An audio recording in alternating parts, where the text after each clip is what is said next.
getting to know these candidates, I know regardless of who's elected, the city's going to be in good hands. I ran for the assembly, and as I ran for the assembly, I garnered 21,000 votes and 1,000 votes, 1,500 more than Jackie Irwin. And I looked at the condition of the city, and I saw a need to serve. That's why I entered into the assembly race. I've been a resident of this city for 15 years. My wife and I have been married 25 years. We have 5 children. My background is coming out of Fresno State with a bachelor's in history. I went into sales. I worked for Helene Curtis, Cheeseboro Ponds, Unilever, and AC Nielsen that does ratings. I went into the ministry. My wife and I served in Fresno, California during a critical time in that city's history, where it had the second highest murder rate, second highest car theft rate of any city in the U.S. And we watched that city turn around through the public and private sector, where it became, in the FBI statistics, the highest crime rate drop in their statistics, and it became America's finest city. I was born and raised in Coronado, California, a city not unlike Thousand Oaks, where the complete build-out had already occurred, and the city was trying to live within the revenues without any large development getting ready to occur. It's a beautiful city. It attracted people from all over the state and the country, and I believe the same thing about Thousand Oaks. When my wife and I came here in 2001, the beauty of it was we arrived in March when the rains had ceased and the hills were green. It was the most beautiful place I'd ever seen. My son was born here, and this is where we call home, and this is where we want to finish our lives together. I've been so grateful for what the citizens and this community has provided to my family, and we wanted to give back. And so that's why I'm seeking the privilege to represent all of you as a city councilman, and I'm so grateful for that honor. And one last thing.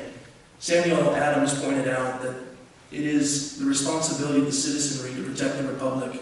And it was Benjamin Franklin, when he came out of the session, they asked, what kind of a government did you give us? And he said, a republic if you can keep it.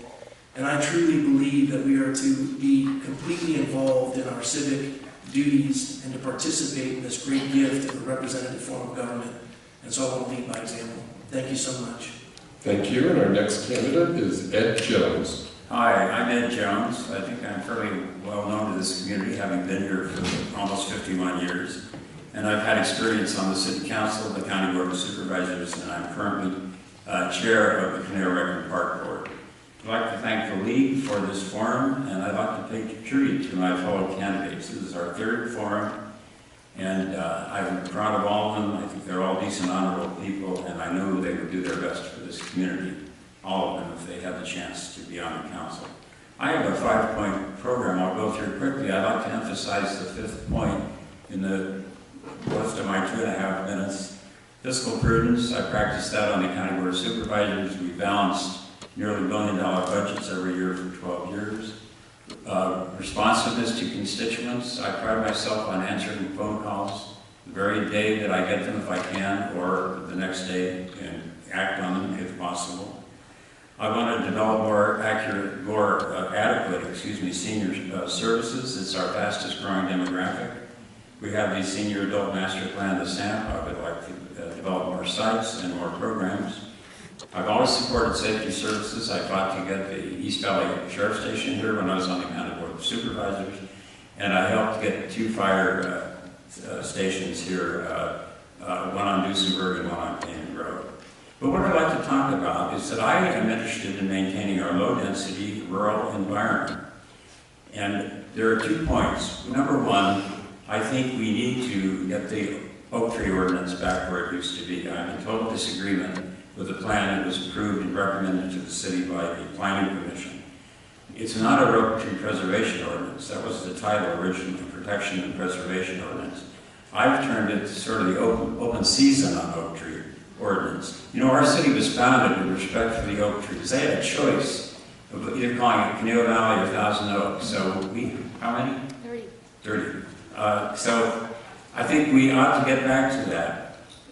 It's when you move into a homeowner association, you take on the rules and regs of that homeowners. You can't paint your house blue. I don't think you ought to be able to take down an oak tree without justifying taking it down. It should be easy to do if you have a prudent purpose. The second thing is I wish we could reconsider the housing development on Thousand Oaks Boulevard.